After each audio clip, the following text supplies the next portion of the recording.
Yo, what's going on, guys? Mush back at it with another video, and it didn't even dawn on me, not like I'm keeping track of something like this, but today is Steam's 20th anniversary, and Valve and Steam have just launched an awesome page that is celebrating 20 years of Steam. Now, for a lot of you guys, we're talking going back to 2003, and they outline it year by year. Like, some of this stuff is completely new to me, and they go over, the top game releases of every year. Kind of wild that it's been 20 years since Steam has dropped. Now, I think I first made my Steam account in 2011, but I didn't really get into PC gaming until 2012. But it's honestly crazy that, even I have been, on Steam for north of a decade. That's wild to think about, that I've been using this platform for north of a decade. But, yeah, it goes over year by year. 2003, the year is 2003. MySpace launches. Arnold Schwarzenegger becomes the governor of California, and In Da Club is the #1 song. Also entering the club that year, Steam on September the 12th of 2003. We first announced Steam the previous year at the 2002 Game Developers Conference, and at the time of launch, we primarily use it to more easily deliver Valve game updates. The ultimate goal, however, is to give any game developer a way to reach their players and build their audience directly. 2004, here's where they talk about the top game releases: Half-Life 2, Counter-Strike, and Half-Life. Which, by the way, if you want to pick up any of the Valve games, looks like those are all discounted. I would imagine the Valve Complete Pack is discounted. It is, how much is it? It is $10.60 for everything. I don't know why it took me so long to find that. There's Half-Life Complete, Orange Box, and then you can buy the games individually. If you need the Valve titles, buying the Complete Pack is great. And if you already own some of the games, remember, they do knock off some of the price. 2005, you had Day of Defeat, a lot of other Valve. Ragdoll Kung Fu. Oh my goodness. Wow. How about that? Ragdoll Kung Fu is a wacky game, to say the least. 2006, you had Dark Messiah Might and Magic. Okay, you had a Sin episode Emergence, Total War Medieval 2, how about that? Gary's Mod, Dark Messiah Might and Magic X3 Reunion, Red Orchestra, that's a big one. Red Orchestra 2 was one of those games that got me more into PC gaming, so that is a pretty notable year. 2007, notable year here as well, where the top games had BioShock, Hitman, Blood Money, Call of Duty 4, Modern Warfare, obviously that's a huge one, and then you obviously had Team Fortress 2, Portal, Half-Life 2, Company of Heroes. What a throwback all of this is. 2008, another major year with the release of Left 4 Dead, Stalker Clear Sky, Audio Surf, Far Cry 2, Crisis Warhead, Unreal Tournament, GTA 4, COD World at War, Fallout 3. They also go over a lot of things that were going on in those years. I'm not going to go over everything, but that's 2008, 2009, another major year. Aeon Limited Collector's Edition. Oh my goodness, that game I thought was going to be huge at one point, but yeah, it never turned out to be like that, but it definitely had a core audience. Dragon Age Origins, obviously huge release there. COD MW2, massive release. Left 4 Dead 2, which is 99 cents. Insane. Borderlands Game of the Year, Dawn of War 2, Fear 2, Killing Floor, Torchlight. 2010, Mass Effect 2, Fallout New Vegas. Oh man, what a year 2010 was with Mass Effect 2 and Fallout New Vegas. And BioShock 2. I know BioShock 2 not as good as BioShock 1, but still, that's great. COD Black Ops, one of the CODs I definitely enjoyed. Just Cause 2, Mafia 2, Medal of Honor. Oh, no. Medal of Honor was not that great, but nevertheless, Civilization 5, on the other hand. Man, what a year 2010 was. Was Mass Effect 2? Best game in the Mass Effect series. Fallout New Vegas, a revered game. You had Civ 5, a game that, is still played to this day. Mafia 2 is great. That's a low-key banger. And BioShock 2's alright, and Black Ops is great as well. 2011, obviously, you had the juggernaut known as Skyrim be released. One of the biggest releases in the history of gaming. It really is not a stretch to say that at all. And Steam Workshop being introduced.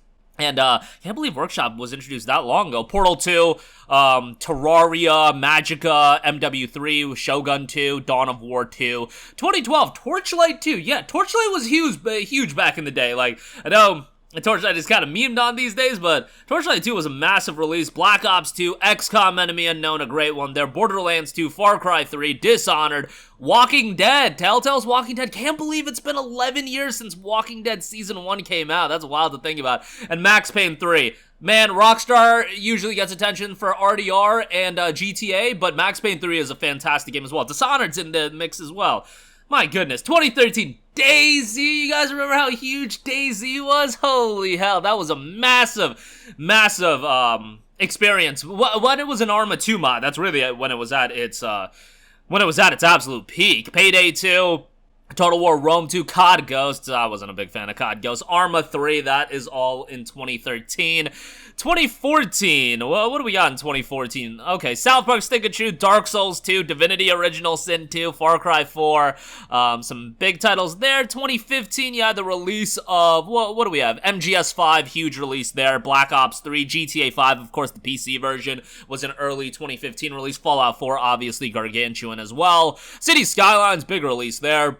2016, yeah, Dark Souls 3, that was massive. Rise of the Tomb Raider, big release there.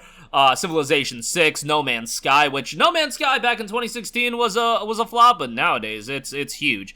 2017, Nier Automata, the first JRPG, because remember, early days Steam, JRPGs were not that big, but JRPGs are popping off on PC these days. PUBG, another big one, man. PUBG was a fantastic time for me. I know not everybody's into it, but PUBG was the battle royale I was super into. Tekken 7. Surprised that this was one of the top games. Assassin's Creed Origins, Shadow of War, World War II, Call of Duty World War II. 2018, Final Fantasy 15. Again, Final Fantasy kind of a little bit of a shift. For a long time, Steam didn't have a lot of those titles, but then you got FF13, you got FF15, and now like every Final Fantasy game's on PC, including the 7 remake and soon to come 16. Shadow of the Tomb Raider, Frostpunk, big one there. Monster Hunter World, huge release there. 2019, Halo MCC. Do you guys remember when MCC was announced for Steam? That was such a huge announcement. I remember when we had talked about Halo possibly coming to Steam and PC, or excuse me, just PC. We were like, okay, it'll come to PC, but it'll be a Windows Store exclusive. And then they hit you with the Steam logo, and people just popped off with the thought of that. Remnant from the Ashes, Remnant 2, really huge these days. Red Dead Redemption 2, major release there. That was 2019. 2020, oh my goodness, you guys remember how crazy the year of 2020 was. You know, that was a trip, to say the least, but, you know, game release-wise, 2020, one of the worst years by the looks of it. Borderlands 3, FIFA 21, Flight Sim, okay. 2021, okay, 2021 was cracking with Resident Evil Village, Mass Effect Legendary Edition, Forza Horizon 4, Halo Infinite, I sunk a ton of hours into, so take that for what you will. Forza Horizon 5 also dropped. Remember, Forza Horizon 4 and 5, 4, I believe, was coming in as Microsoft was dropping more and more of their games on Steam. 2022, Lego Star Wars The Skywalker Saga, Spider-Man, that was a huge one, and Steam Deck, of course, released that year, Stray, Yu-Gi-Oh! Master Duel, and then, of course, 2023 has been a big year with the release of titles like Hi-Fi Rush, Starfield, BattleBit Remastered has just taken over like storm, and Baldur's Gate 3, of course, just a huge release, even if it's not my cup of tea. Just a really good flashback. They're running some sales right now as well, if you want to check those out, but man, it's just kind of wild looking back at the last 20 years, and I know, like, for 2010 and before really doesn't apply to me, but you know, obviously a lot of those games I played on consoles. Right now there's a lot of sales running, so check those out as well. There's a COD sale running. So, my boy actually wanted to buy Black Ops 3, so maybe I can finally tell him that it's on sale. Is it on sale? Is it on sale? Yeah, it is. 1979, so there you go. But that'll do it for me. Let me know all of your thoughts in the comments section down below. Just a cool flashback through all those years of Steam. Let me know all your thoughts down below. Thanks for watching. I'll catch you guys in the next one. Peace out. Hey, what's going on, guys? Mush here again. Hope you enjoyed the video. As you guys might know, YouTube's notification system is sometimes a little bit wonky, even if you're subscribed to the channel. Maybe you're not abundantly aware that I uploaded a video. To remedy that situation, make sure you hit the bell notification button. This way, whenever I upload a new video, and I try to upload as consistently as possible, you will be notified directly of the upload, and you can watch it as soon as it goes live. I would really appreciate it if you guys hit that button, so you can stay up to date with all of the content I'm posting. But as always, guys, thanks for watching, and I'll catch you guys in the next one. Peace out.